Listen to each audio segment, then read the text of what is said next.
Ja bih da pozdravim sve prisutne goste večeras koji su došli na izložbu našeg Balše Nenadića, koji je napravio izložbu maketa aviona, i našeg Alekse Dajevića, koji je napravio izložbu Junaci našeg vremena.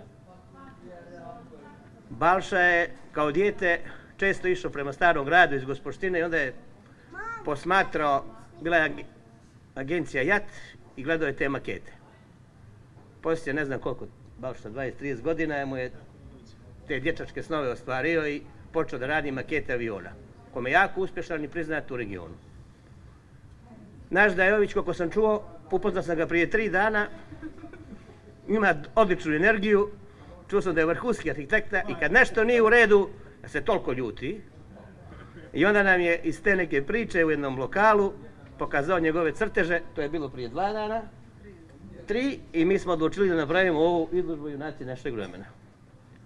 Društvo Feral postoji od 2015. godine, imamo preko 20 projekata, a o tome će naša uzdanica, buduća snaga i sadašnja, nešto da kaže. Hvala svima što ste došli, hvala što nas podržavate svih ovih godina, vi ste naša snaga i naša najveća podrška. Pored toga mi imamo i tehničku podršku, da kažem, od mnogih kompanija i firmi. Želim da zahvalim i Muzej galerije Budve na organizacionoj podršci, našem Vasiliju koji je sa nama, i naravno opštini Budva, turističkoj organizaciji, kompanijama Talasem, Rockler, Sunraf i Spidermax koji su nas podržale.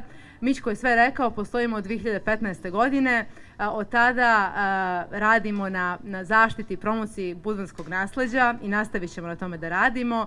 I eto, za nama je više od 20 projekata koji su, mnogi od njih su postali, da kažemo, i festivali i održavaju se već godinama za redom. Pomenut ću Mimo Bras festival, Srdeladu, amaterski teatar na otvorenom, projekte sa Bobom Slovinićem, Lament nad ostrvom Sveti Nikola, promocija njegove knjige i tako dalje. I za kraj pozivam našeg trećeg musketara Srđu da vam se obrati.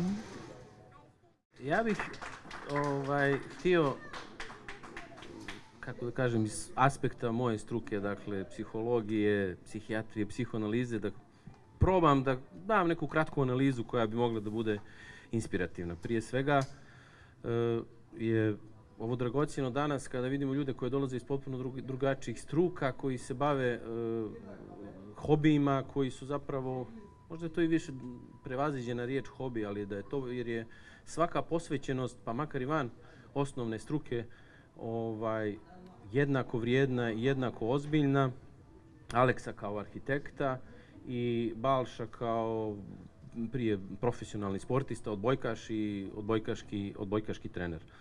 I kao što rekoh, ta posvećenost onome van onoga glavnog, dakle, nekada je bilo opet isto popularno da se to kaže, da su to renesansni ljudi koji sa jednakom strašću mogu da se posvete više struka, više profesija, više fascinacija, više fenomena. I da to, zapravo, ta posvećenost počiva na fenomenu dječje igre i dječje fascinacije svijetom i pokušajem da se preoblikuje svijet. Balša se sjeća, ispred poslovnice svake jata u bivšoj Jugoslaviji imala jednu maketu aviona i ja sam se sad sjetio, potpuno sjećanje zaboravljeno, koliko smo mi svi gledali te makete kao nešto nedostižno, nešto što je apsolutno je nemoguće to, ćemo bilo kada to dodirnuti ili imati, koliko smo maštali o tim maketama. Paralela s tim bi bila koliko mi političari ili poznate ljude su vremenom u medijima zapravo postali na neki način virtuelni. Odnosno, oni su negdje tamo na ekranima, u televizijima, ali mi, uglavnom, prosječan čovjek ne može da dođe do njih, da ih komunicira i kontaktira. I koliko je Aleksina potreba zapravo da njih zapravo preoblikuje i koliko on tu, onu glavnu, jednu od poznatih postulata na kojima umjetnost počiva, kaže, umjetnost je u oku posmatrača. Sad, kako ova Aleksina karikatura zapravo prenaglašava, karikira, od latinski karikare znači italijanski opteretiti, odnosno nešto prenaglasiti. I koliko on sa svom slobodom, prenaglašavajući osobine ovih svih poznatih ljudi koje znamo u realnosti, stvara nešto da zapravo njihove karakterne crte ili fantazija Aleksinih, a sada i naših karakternih crta, da je jedan potpuno drugačiji, intenzivniji doživljaj svih ovih ljudi koji na neki način su oblikovali, ajde da kažem, oblikovali našu stvarnost. I koliko je karikatura zapravo jedna specifična forma igre sa ljudskim licem. Prvo da se zahvalim svima vama što ste došli i što ste mi pružili podršku. Moram da kažem da mi je velika čast i zadovoljstvo što su nakon 2,5 godine nekog vremena moji sugrađani mi izašli u susret. Neki od njih moram da pomenem lično, prije svega Mićka Venovića, koji je inače moj veliki prijatelj, i zahvalan sam mu na svemu ovome, nevladinoj organizaciji Feral, Itani, gospođi Luci i na kraju krajeva moram također da istaknem moga druga Branka Žerajića, koji je, ajde kažem ovako, zaustavio me na ulici i pitao me za ovaj projekat koji je, da kažem, bila neka ideja još prije jedno 2-3 godine i drago mi da je realizovan.